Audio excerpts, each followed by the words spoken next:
Hi, welcome to Thrive to Learn. I'm your host, Deanna Bruce, advocate for thriving students. I work with K-12 schools, nonprofits, and government agencies across the country at the intersection of health and education equity. I advise, consult, and train while helping school leaders improve their school culture, health, and safety by building empathy and using health policy as school communities work together to implement student-centered solutions.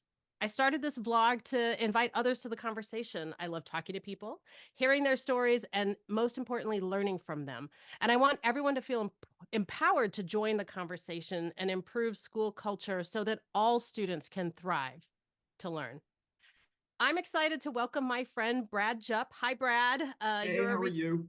Good, thanks. Good to Thank see you you so much for again. being here. Yeah, you're a retired educator and senior program advisor to San Antonio Independent School District Superintendent Jaime Aquino, which you know that you are. So, uh, Brad, we'll go ahead and jump right in. You've worn many hats in the education world, so I'd love it if you could just tell me a little bit about your journey, how you got here, and what your current position is. Oh, Deanna, it's such a long one. I hope I'm not too tedious. I really, my career identity is language arts teacher. I taught sixth grade in Denver's public school system from 1986 to 2000. And uh, I think that has formed who I am and the way I think. But I've been really fortunate. I've been able to work on the union side as a volunteer. I've been able to work in policy setting roles and in the superintendent's office. I also was able in 2009 to move into the Obama administration, where I was an advisor to Arnie Duncan. The the work that got me to San Antonio Independent School District, though, is work that is a connection from friend to friend. In everything that you described, it didn't sound like your training as an educator ever prepared you for an HVAC crisis, which is No. exactly what we're going to talk about today, like Oh, HVAC, like air conditioning and heating. But in your current role as senior advisor to a superintendent Aquino, that's exactly what you and he and his school board had to manage during San Antonio's recent cold freeze this past January. yeah. I remember that you ended up closing schools for a few days so that you could catch up on all the HVAC needs that you had, and during this severe weather event. And I'm hopeful that you can just sort of share with the audience like what exactly happened. Oh, I'm not sure I want to relive it, but I think in the interest of making sure that folks understand the context, I'll try to tell the story. So, San Antonio is a place where our biggest concern is keeping schools cool. But on January 15th, 16th, and 17th, we entered into a cold snap where it wasn't going to get above freezing, and where at the beginning of the day it was in the high teens. So we found ourselves in this position where we, along with all of the 17 other school systems that surround San Antonio Independent School District, agreed that we should keep school open. School should be open on cold days because there are families that need a warm place. There are families that need to feed their kids. There are kids that want somebody to love them, and every kid needs to be able to have that learning opportunity that school affords. We're mission driven to stay open regardless of the weather. And so we committed to stay open. Starting around 7 o'clock in the morning, we began to get the oral reports from schools that the buildings were too cold, that it was not even cold enough to have kids stay in the school in some cases, but where there were warm rooms, you were bringing all the kids, they were wearing their jackets, they were bundled up, and it became a problem where not only did we have cold schools, but we didn't really have a way to know which schools were cold, what rooms were cold, and what we were going to be able to do to direct resources to fix schools that weren't warm. This is a total failure of your school system's HVAC system.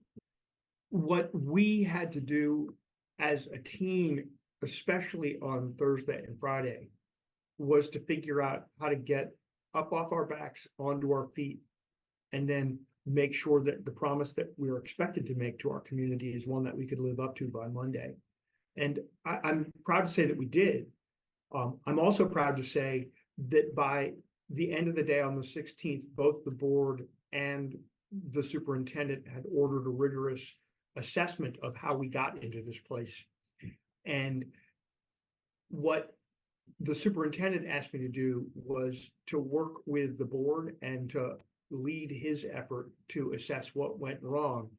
And that work really has put me in the unique position of being able to tell this story, not from the lived experience of those 2 bad days where it was so cold we weren't delivering school the way we should have, and then the next 5 days where we were trying to get up off our backs and back onto our feet, but rather to look at it from a systems perspective and to say, maybe I now know more about heating and air conditioning than the average English teacher, but that I also think we've delivered to the public a decent report that includes the deliberation of my colleagues in administration, third parties from around the state through the Texas Association of School Business Officials, and our board, recommending how we can do our best as a system to prevent a catastrophe like this from happening in the future.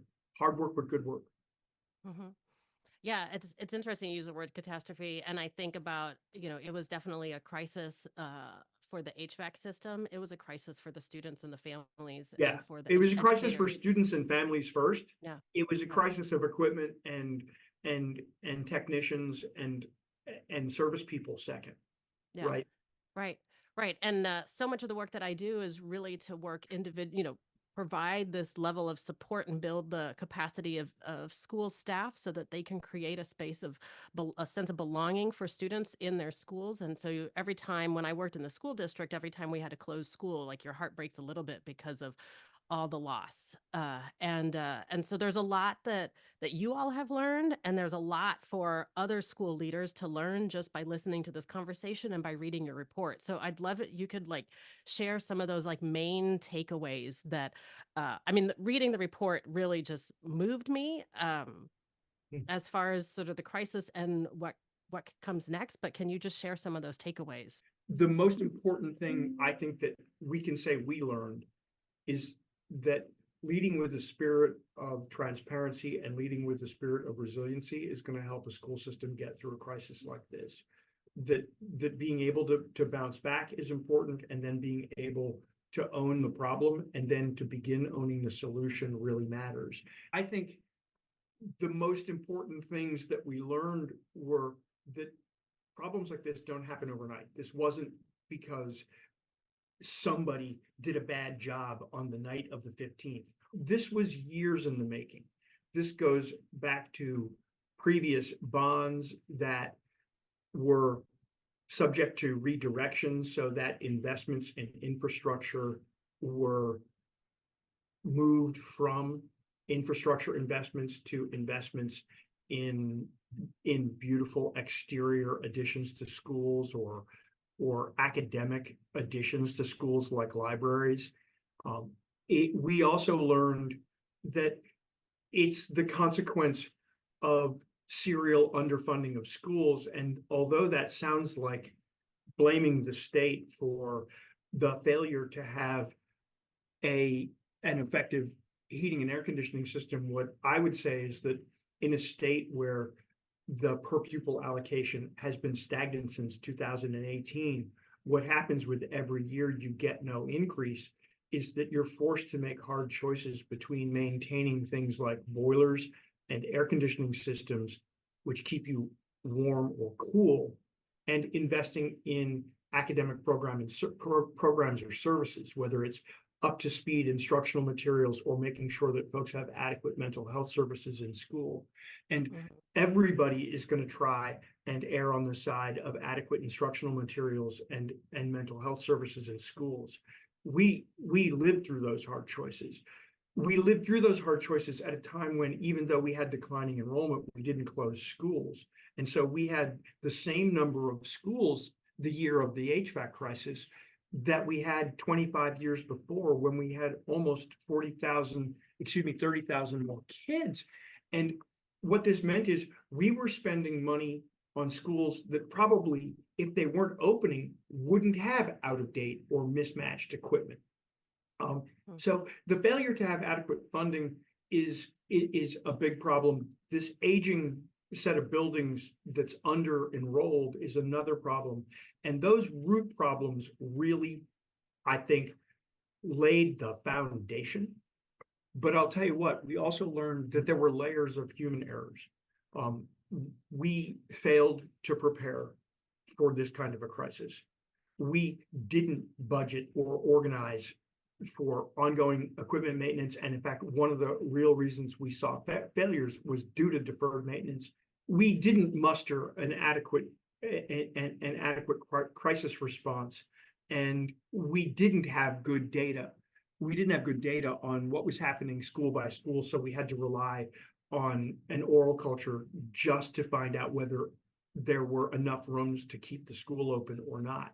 But we also did learn that there are things that we can do to get back up on our feet. But it doesn't make sense to start with how we got up on our feet without first telling you what we learned about how we got on our backs. Mm-hmm. Yeah, and I really like the way you focused on leadership through transparency and leadership through resilience. That really speaks to me as sort of someone who's always trying to be really authentic in working in a school. That there's something really powerful about being honest, Yeah. and complete with your school community. And I think about that. I reflect on sort of all the challenges that schools have faced in recent years. Keeping schools open and safe for kids is hugely important. Yeah. But I've done so much work with schools over the past several years with the COVID-19 pandemic when schools were closed. And increasingly, school districts like yours are having to navigate the impact of weather events on academics and keeping schools open. So, what can you share with leaders? What should they do if you could give them Yeah, all the so there's recommendations? there's Yeah. two technical fixes that we weren't able to put into place that should have been in place. These are standard in any large organization and K-12. We didn't have a current facilities condition assessment. You need a reliable third party to come in and examine your equipment to certify that it's ready to work and to verify where it is in its life cycle. And they need to look not only at heating and air conditioning, they need to look at roofs, they need to look at plumbing, they need to look at driveways, because that is the tool that you use to guide infrastructure investment in your system. Without that facilities condition assessment, we didn't have an accurate understanding of the equipment in our schools going into the crisis. And when the crisis hit, we had no idea what we were trying to fix or how to deploy somebody that had the knowledge and skills to go out there and fix it. The other thing that had happened in San Antonio ISD is that we had over the years, because we failed to invest consistently into our infrastructure, is that we didn't have a coherent single system of controls that would allow you the data and the visibility into conditions at a school. The two necessary things that we should have had, we didn't have. Now, one of the things that the report calls for is for the system to complete a facilities condition assessment and to always have a current one on file.